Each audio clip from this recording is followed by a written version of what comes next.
Yeah. So have you heard of this MyHockey ranking stuff? Okay. So do you get the gist of like how it works, or not really?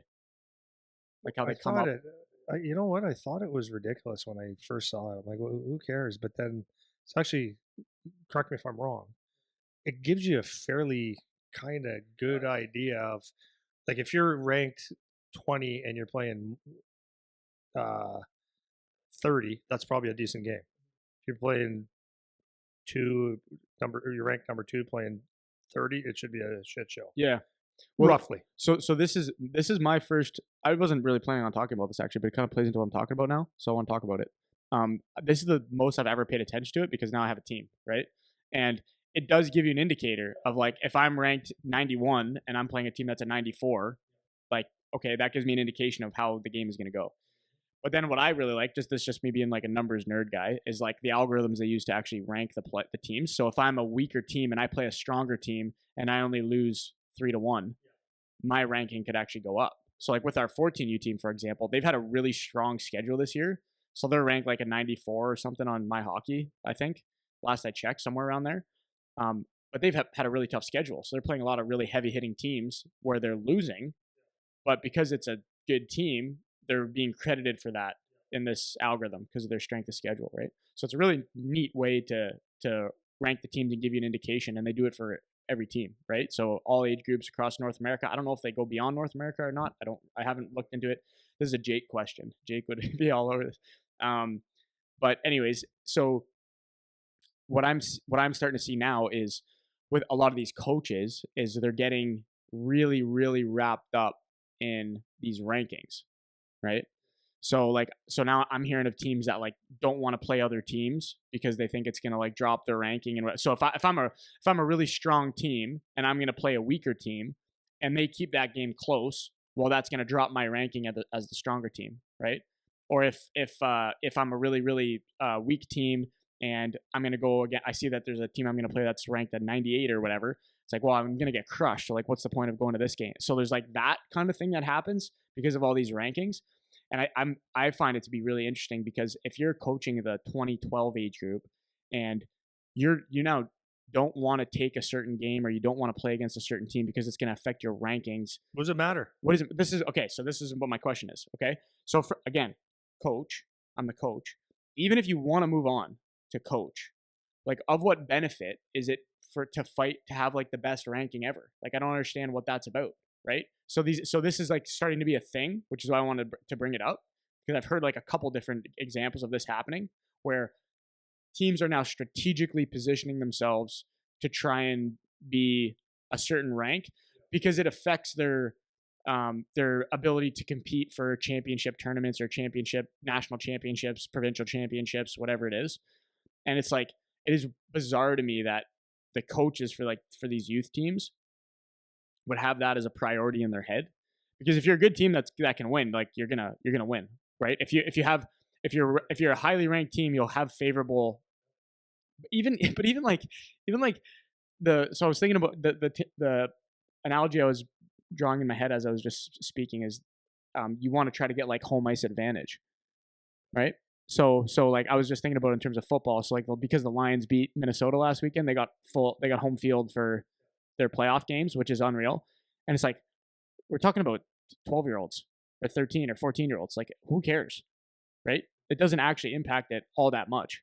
So it is cool to see the way that they stack these things up because it can give you some indication, especially for us. Like we have to travel to like all over the freaking continent to play teams, and sometimes we have no idea who these teams are, where they come from, and it's nice to get some kind of information about them before you actually go in and play. But then you get these coaches that are starting to like get all riled up about where their team is ranked on this MyHockey thing, and it seems like so unimportant. I can't think of an argument for why that would be something to prioritize when you're talking about coming up with your player schedule or whatever. And I don't know what it's. I can't imagine what is in the head of the coaches that are like really really concerned about that ranking. Like maybe there's an argument. Like I'm not even saying this to be an ass. Like maybe there's something that I'm not thinking about in terms of why that would be so significant. But when we're talking about youth guys, this goes back to that winning development thing that we're talking about, right? Like, what's the point? What are we trying to do? And for coaches that don't have that maybe clearly defined in their head. Maybe they're just caught up in like the buzz of it or the adrenaline of it.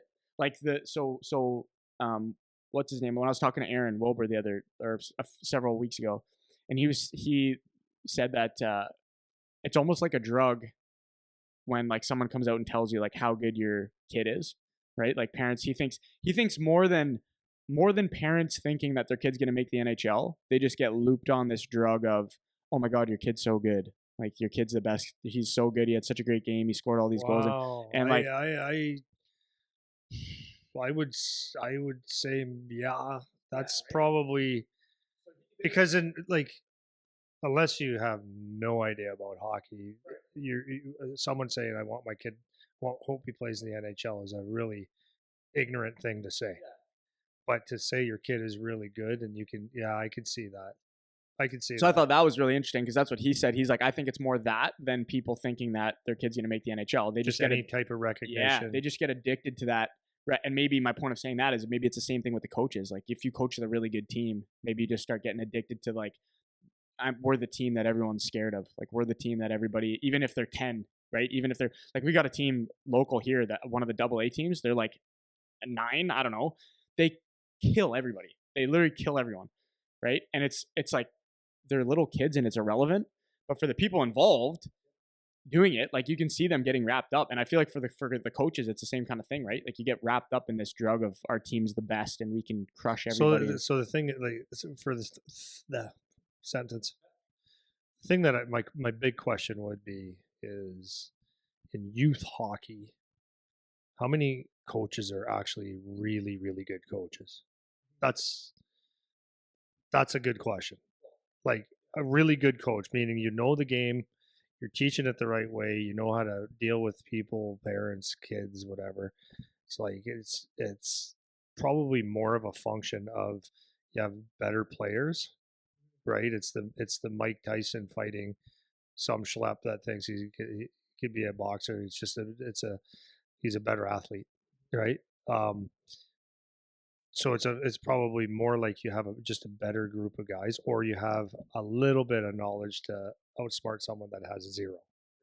When I coached my son when he was 8 and 9, we had like maybe like people thought like, oh wow, you're really doing a lot with that team. I'm like, relax, man. Like what I did notice is they were horrible to start, and we did a lot of passing drills, and I showed them how to move the puck up the ice. So that was one thing I'd say. Okay, we did that well, and we played it well.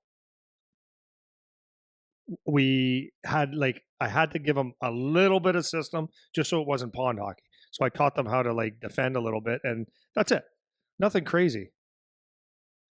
So when we played teams, it actually looked like my brother said, he goes, you guys look like you're a pro team. It's like because I gave them like two things. I'm coaching a guy there that is the butcher at the local IGA.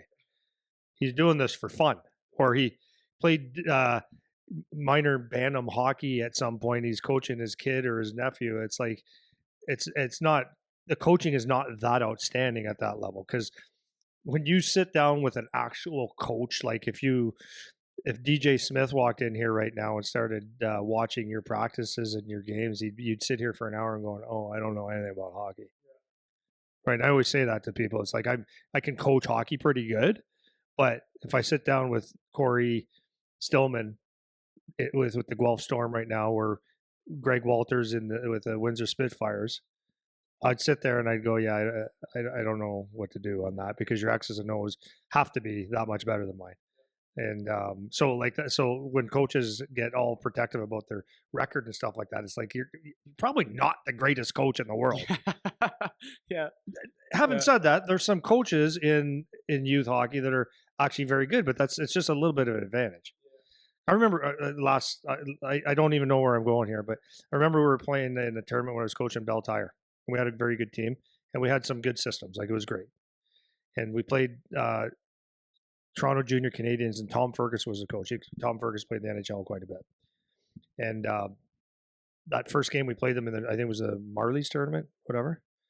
And we were not joking. I'm not trying to sit here and make a story up. So we were shorthanded. It was 5-on-3, a couple different rules and stuff like that. We played shorthanded 5-on-3 for I think there was 10 or 7 minutes of the whole game that we weren't 5-on-3, and we won 4-1.